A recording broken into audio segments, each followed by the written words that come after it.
You will hear a manager in a company talking to employees about volunteering for charity work. First, you have some time to look at questions 11 to 16.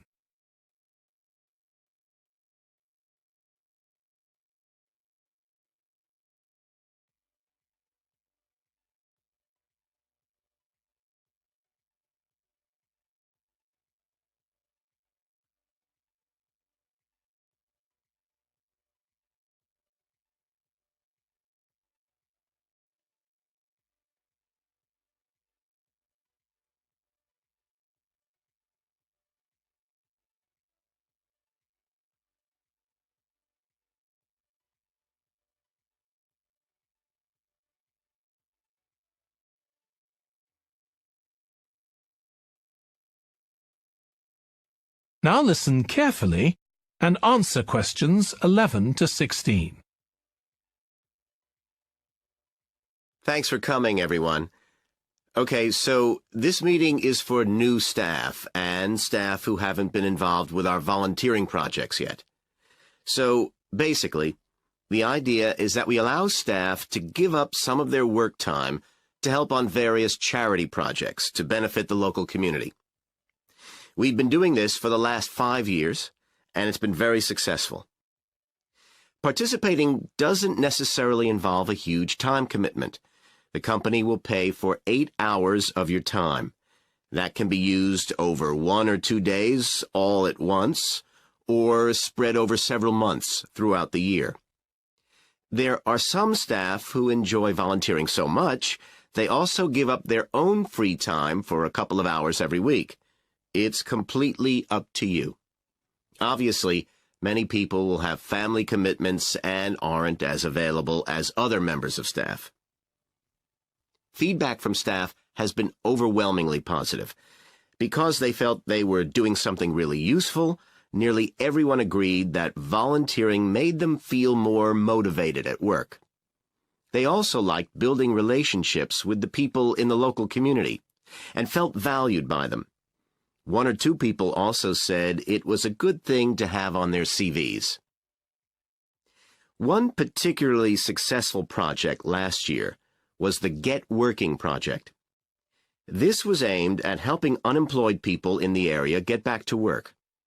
Our staff were able to help them improve their telephone skills, such as writing down messages and speaking with confidence to potential customers, which they had found quite difficult. This is something many employers look for in job applicants, and something we all do without even thinking about every day at work. We've got an exciting new project starting this year. Up until now, we've mainly focused on projects to do with education and training. And we'll continue with our reading project in schools and our work with local charities.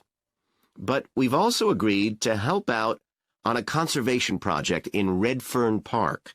So if any of you fancy being outside and getting your hands dirty, this is the project for you. I also wanted to mention the annual Digital Inclusion Day, which is coming up next month. The aim of this is to help older people keep up with technology. And this year, instead of hosting the event in our own training facility, we're using the ICT suite at Hill College, as it can hold far more people. We've invited over 60 people from the Silver Age Community Center to take part, so we'll need a lot of volunteers to help with this event. If you're interested in taking part, please go to the volunteering section of our website and complete the relevant form. We won't be providing any training for this, but you'll be paired with an experienced volunteer if you've never done it before. By the way, don't forget to tell your manager about any volunteering activities you decide to do. Before you hear the rest of the talk, you have some time to look at questions 17 to 20.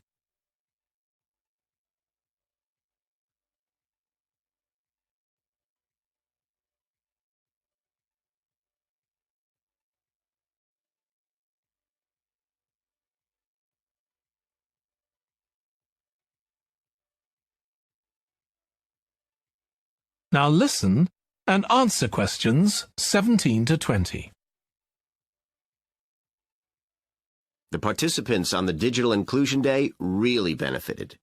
The majority were in their 70s, though some were younger, and a few were even in their 90s. Quite a few owned both a computer and a mobile phone, but these tended to be outdated models. They generally knew how to do simple things like send texts, but weren't aware of recent developments in mobile phone technology.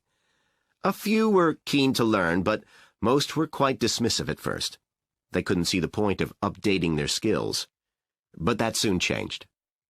The feedback was very positive.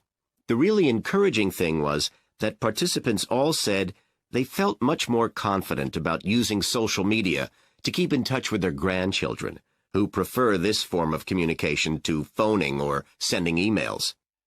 A lot of them also said playing online games would help them make new friends and keep their brains active.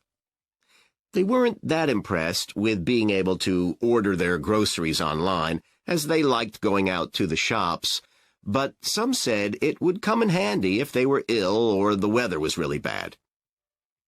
One thing they asked about was using tablets for things like reading newspapers. Some people had been given tablets as presents, but had never used them. So that's something we'll make sure we include this time.